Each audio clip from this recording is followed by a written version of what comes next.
perkenalkan, nama saya Hermawati Putri dari kelas 5 SIP 3 Akuntansi.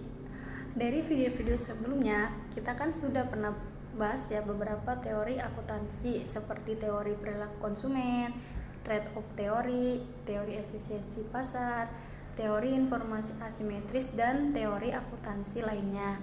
Nah, dari beberapa teori yang sudah saya sampaikan di video-video sebelumnya, menurut saya ada salah satu teori yang cukup menarik, yaitu teori perilaku konsumen.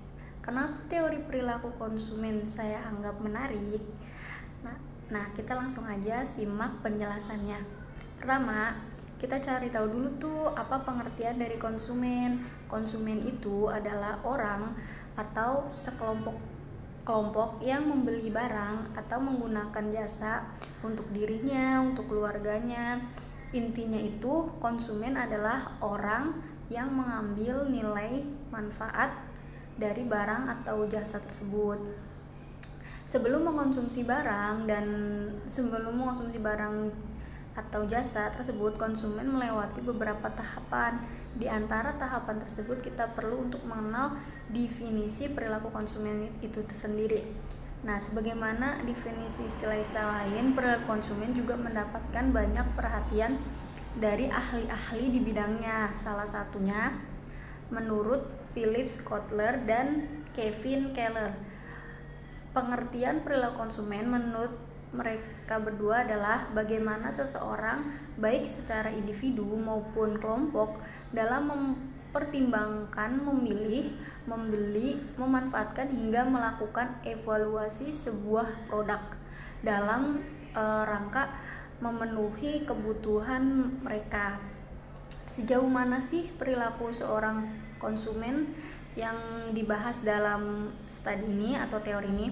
Teori perilaku mengenai konsumen berkaitan dengan seluruh proses yang dilakukan individu atau seseorang tersebut ketika mereka menghadapi tawaran sebuah produk, mulai dari aktivitas mengetahui hingga mengevaluasi produk tersebut.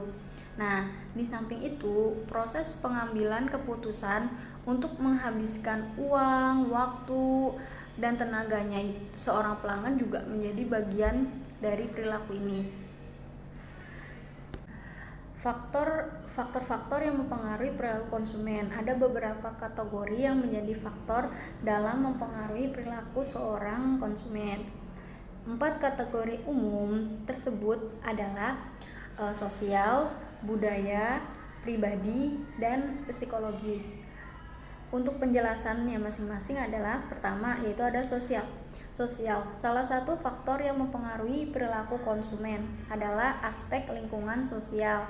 Tidak hanya peran dan status sosial seseorang, faktor ini juga meliputi pengaruh yang dibawa oleh kelompok-kelompok di sekitar konsumen. Kedua, ada faktor budaya. Latar belakang budaya seseorang juga bisa mempengaruhi perilaku mereka terhadap suatu produk yang ditawarkan. Tidak jarang seorang konsumen menjadikan aspek ini tuh sebagai prioritas mereka dalam memilih sebuah produk.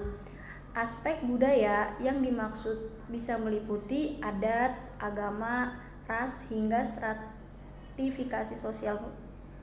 Ketiga, ada pribadi atau personal. Selanjutnya, faktor yang mempengaruhi perilaku konsumen adalah berasal dari pribadi konsumen itu sendiri. Beberapa variabel yang berkaitan dengan personal konsumen adalah aspek demografis, yaitu usia, jenis kelamin, besar pendapatan, dan lainnya. Di samping itu, minat dan impresi individu sebagai konsumen juga masuk dalam faktor yang satu ini. Keempat, ada faktor psikologis. Faktor psikologis itu tentang sikap dan kepribadian seseorang, termasuk dalam faktor psikologis yang juga bisa mempengaruhi mereka untuk mengambil keputusan terhadap sebuah produk. Salah satu variabel yang berkaitan dengan faktor psikologis adalah gaya hidup. Secara garis besar, perilaku konsumen dapat dibagi menjadi 2, yaitu ada perilaku konsumen rasional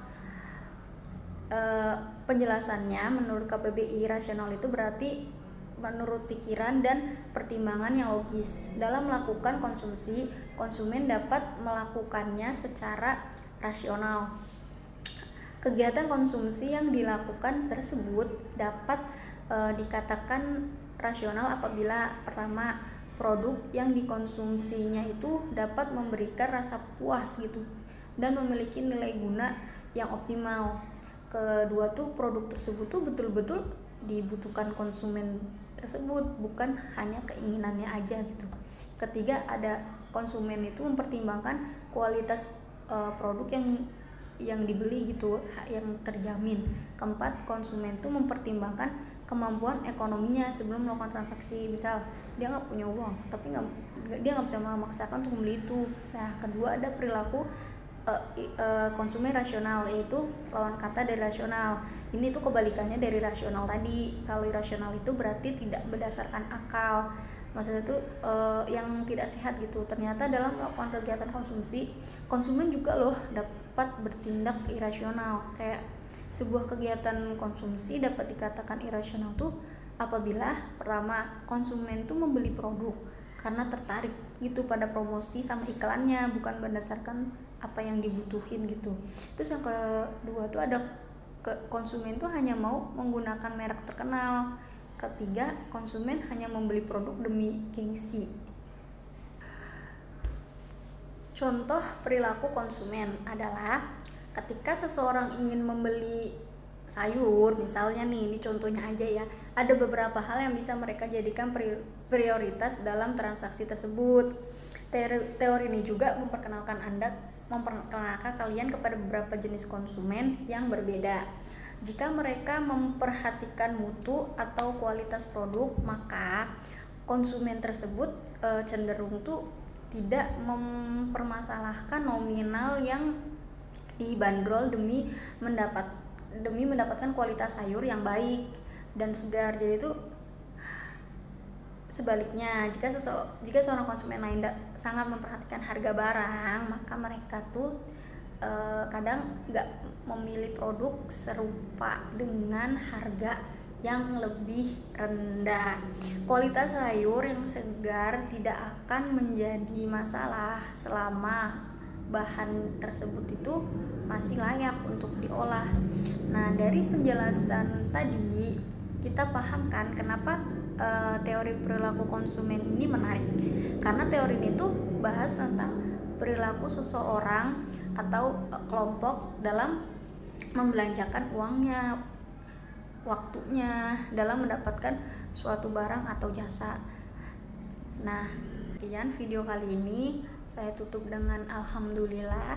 Wassalamualaikum warahmatullahi wabarakatuh.